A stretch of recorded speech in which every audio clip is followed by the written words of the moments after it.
organization wants to raise awareness about the potentially life-threatening health issue. Eric Jensen from Fair Walk for Food Allergy is joining us this morning to discuss their annual Fun Walk. Good morning. Good morning. All right, Fun Walk, serious topic though. Let's talk about food allergies. I mean, how big of a deal is this? Well, as you just mentioned, there's 15 million people in this country with food allergies. 1 out of 13 kids, so that's almost 2 per classroom.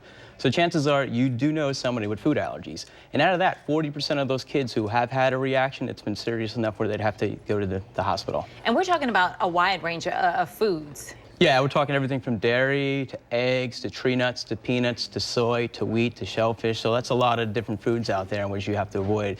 I mean, not everybody's allergic to everyone, so everything, so it's kind of, it depends on the particular individual. And you've got to kind of go through it to know that you're allergic. That's part of the bad part. Unfortunately, yes. All right, so let's talk about the fun part of all Okay. of this, and that's the walk that you all have coming up. What happens on that day? Okay, the walk is this Sunday, Ellicott City. It's at Middlebrook Park in Ellicott City, I should say. We're going to have a DJ. We're going to have a moon bounce. The Howard County game truck's going to be out there. The Star Wars characters are going to be out there. Oh, and it's a you just sold it right there. Exactly. It's a great way to just come out and we want to raise awareness because that's key. We also want to raise money to find a cure because there's no cure for food allergies. And I think the other thing is a lot of kids come out and they see that they're not the only ones with food allergies. Yeah. Last year we had about 600 people come out, so it's a comfort for the kids that come out. And overall, it's just a good fun event for everybody, both adults and kids. I can only imagine that it's comforting for the kids because they're the ones at school and they have to pay attention to what they're eating or not eat what their friends are eating. I mean, it's just a lifestyle change that most people, that the ones of us who don't have any type of allergies,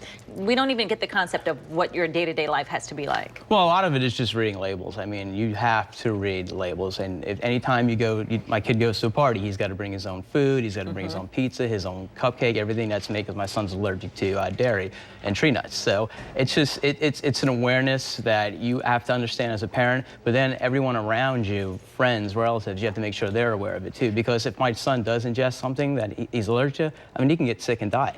And how seriously do people take that though? Because I was just having a conversation with someone else the other day and they were like, I took it very seriously as a parent, but not everyone around me did, and they would think, oh, maybe, you know, he'll start coughing or he'll start saying. It's not as simple as that. It could have life-threatening implications. Yes, it could have life-threatening implications. The people that we surround ourselves with on the daily basis, they're good. We've trained them enough. I mean, we've given them the rundown numerous times.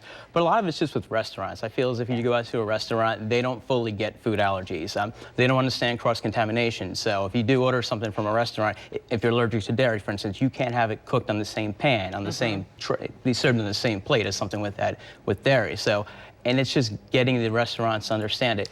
Also, in terms of the manufacturers, having them do a better job labeling their products, what allergen is in this particular product. So it's a day-to-day fight, but I feel like we're making some progress. Well, that's the good news. There need more people out there like you trying to advocate for this. If you want to be part of this walk that's coming up, you can do so. The Fair Walk is Sunday, the 21st at Meadowbrook Park in Ellicott City. All the information is right there. We're going to put it on our website as well, foxbaltimore.com/warning.